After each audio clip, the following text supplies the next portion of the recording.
Ready ready ready ready ready ready एकदम ready. अस्सलाम वालेकुम हबीबी।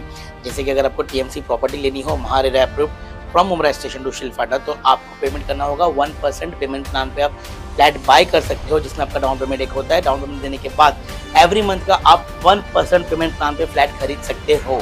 हमारे जवान ने जैसे आपको बताया कि आप इस नंबर पर संपर्क कर सकते हो। ज़्यादा जानकारी के लिए अगर संपर्क ना हो सके तो व्हाट्सएप पर मैसेज कर सकते हो। हमारे टीम मेंबर से या हमारे मैनेजर से मिलिए, बात करिए, इंशाल्लाह इस ऑफर का बेनिफिट उठाएं। मैं इस्लामुद्दीन खान और आप देख रहे हैं प्रहार टाइम्स। नूरानी महल इमारत जहां पर थी वहां पर अब बाबा साहब भीमराव अंबेडकर सभागृह बनाने को लेकर जो है काफ़ी हलचल तेज हो गई है, क्योंकि जो टेनेंट है वो विरोध कर रहे हैं। और सैयद अली भाई साहब आज वहां पर जो टेनेंट हैं उनके पास गए थे, उनसे मुलाकात किए, उस जगह की भी विजिट किए हैं। तो क्या टेनेंट के साथ में भाई साहब की बात हुई है वो जानने की कोशिश करते हैं। भाई साहब, आपको भी पूरा मामला मालूम है, टेनेंट ने आपको बुलाया था, क्या बातचीत हुई है आपकी?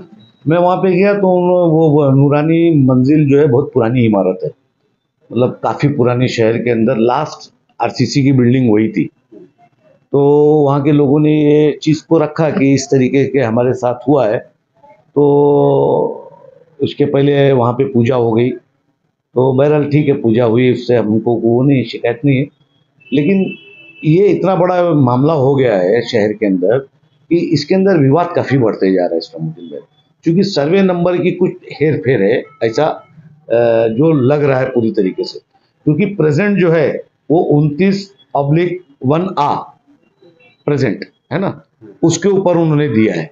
जबकि इसके पहले जो पवार साहब जब आए थे और हमको ये बनवाने का था, और हमने उस दिन पूजा भी किया था, हमारे कुंदन गोटे साहब, चंदन गोटे साहब और पवार साहब, अवार्ड साहब, हम लोग सब लोग गए थे वो जगह पे। वो जगह पे हम लोग ने वो सर्वे नंबर 19 है जो आज भी 29 जो आज भी है ऑलरेडी वहाँ पे दिया गया था, फायर ब्रिगेड के बिल्कुल बाजू के उसके पास है। अभी उसका शायद दिया गया है, और उसका शायद अभी कोई किराया वराया ले रहा है। लेकिन वहाँ पे पूजा हुई थी, बुद्ध विहार की पूजा वहाँ पे हुई थी, और हम लोग सब उसमें शामिल। कितने साल पहले? ये मेरे ख्याल से पवार साहब जब आए थे 8 साल हो गया, 8-9 साल हो गया था। जब पूरा मुमरा से कौसा तक हमने वो किया था, स्टेडियम तक गए थे हम लोग, तो उसमें हमने किया था चंदन गोटे साहब, कुंदन गोटे साहब, और शायद उनकी फैमिली की, उनकी वाइफ नगर से वक्त थे, और रूपाली गोटे, ये पूरा परिवार था। इन्होंने वहाँ पे वो सब अरेंज किया था। अब सडनली इस तरीके की बात आने लगी कि क्या नाम है, यहाँ पे आ गया। तो वहाँ पे तो परिवार रहता है भाई, 120 परिवार है मेरे ख्याल से, और उनका वो उनकी पूरी वही स्टैंड है जो है। तो मुमरा में तो बिल्डिंगें गिरती है, बिल्डिंगें फिर बनती है, उसमें जो लोग अपने अपने परिवार का चले जाते। अगर ये तरीके की कोई बात थी तो मेरा ये बोलने का मतलब है कि परवीन पवार और जितने लोग अपने हमारे बुद्ध भाई है, उनको एक तरीके से इसमें बैठ के आपस में बात करना चाहिए था कि ये जगह है, ये जगह पे इतने स्थापित परिवार है, तो कल के दिन ये कहीं ना कहीं इशू बनेगा। तो मैंने जो सवेरे आमदार साहब से बात किया है, आज सुबह जो मेरी बात हुई 11 बजे, उसमें यही है कि अपन बैठ के बात करेंगे। मेरा परवीन से भी बात हुआ, अभी भी बात हुआ, कल हम 9 बजे बैठने वाले हैं, उस पर भी बात करेंगे हम लोग। लेकिन मेरा ये बोलना है कि विवाद शहर में नहीं होना चाहिए, और आपस में मेल जोल से ये चीज़ बनना चाहिए। अगर बनना है तो बिल्कुल बनना चाहिए, बनने के हम खिलाफ नहीं है, क्योंकि हम खुद बोलते हैं कि कोई हमको न्याय मांगना रहता तो हम वहीं जाके बैठते हैं, है ना। तो अभी जो है ये शहर के अंदर एक अधिकारी था जिसका नाम था धनंजय गोस्वामी। ये आदमी ने पूरे शहर को गुमराह किया है, हेर फेर, इधर से उधर, उधर से उधर, पेपर में चुली करना। और मुझे जहां तक लग रहा है, मैं जहां तक कंफर्म हूँ, ये भी वो गोसावी की देन होगी कि बवाल हुआ, ये शहर में बवाल करके यहाँ से गया है, ये उसी की देन होगी, उसी ने रास्ता बताया होगा सबको। उनको भी गुमराह कर रहा है, बिल्डिंग वालों को भी गुमराह कर रहा है, और मुमरा के अंदर ये सब नया नया इशू पैदा हो रहा है।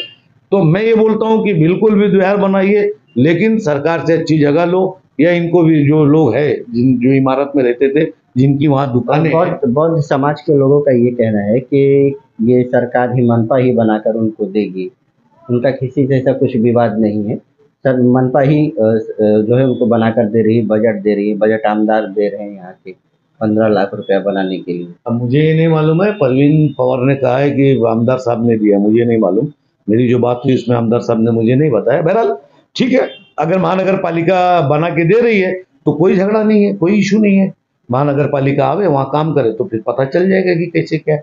अच्छा, आप जो है सर्वे नंबर बता रहे हैं हेरफेर है, दरअसल इसका खेल क्या है ये? इसका खेल ये है कि देखिए ऐसा है कि 29/1A जो है ये नूरानी महल बिल्डिंग है, उसके पीछे परवीन पवार ने भी ये बताया कि ये सर्वे नंबर 29/1A ये जो है 7/12 उन्होंने बताया कि ये यहाँ का है।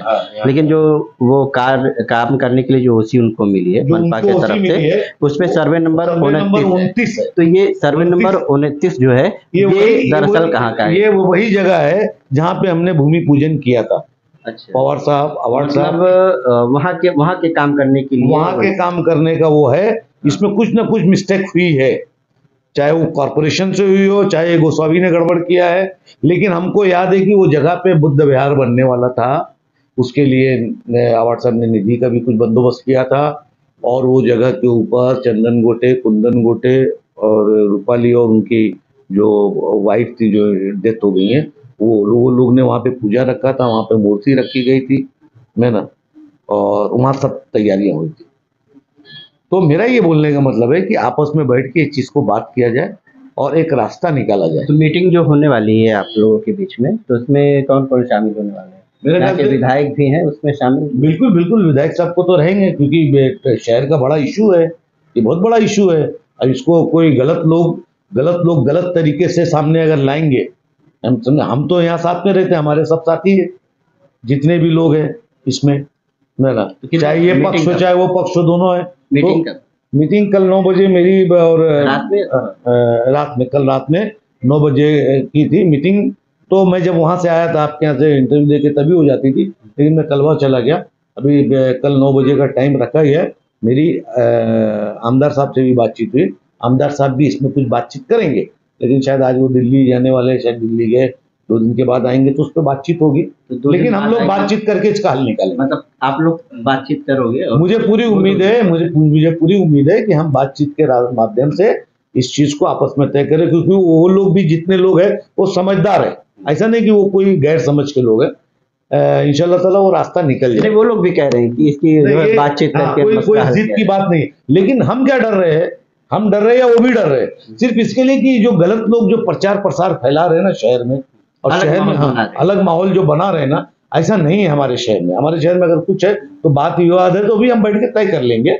लेकिन इस तरीके को जो फैलाया जा रहा है ना, छोटी छोटी बातों करके, जैसा व्हाट्सएप के जरिए, इसके जरिए लोग बात करें, तो ये बेवजह जो आजकल महाराष्ट्र में चला है ना, व्हाट्सएप से फैलता है, फिर आपस में लड़ाई हो जाती है। तो हमको ये नहीं चाहिए, हमारे शहर में तो बिल्कुल नहीं। हम ऐसे लोगों को कोई प्रोत्साहन नहीं देंगे, लेकिन जिसको इंसाफ है उसको मिलना चाहिए। तो आपने सुना कि सैयद अली भाई साहब ने टेनेंट से भी मुलाकात की, और जो बौद्ध समाज के लोग हैं उनसे भी बातचीत उनकी हुई है, विधायक से भी बातचीत हुई है, और सबकी यही कोशिश है कि पूरे मामले को बातचीत के जरिए से हल किया जाए। और ऐसा कोई भी अगर मैसेज या अफवाह फैला रहा है तो उस पर भी ये बात सही है कि बिल्कुल भी ध्यान देने की ज़रूरत नहीं, क्योंकि मुमरा शहर है, यहाँ पर शांति जो है हमेशा बनी रहती है। एक दूसरे को लोग जो है समर्थन भी करते हैं, उनके साथ में भी आते हैं। तो इस मामले को लेकर जिस तरह से है वो बातचीत करके हल करने की कोशिश भी की जा रही है।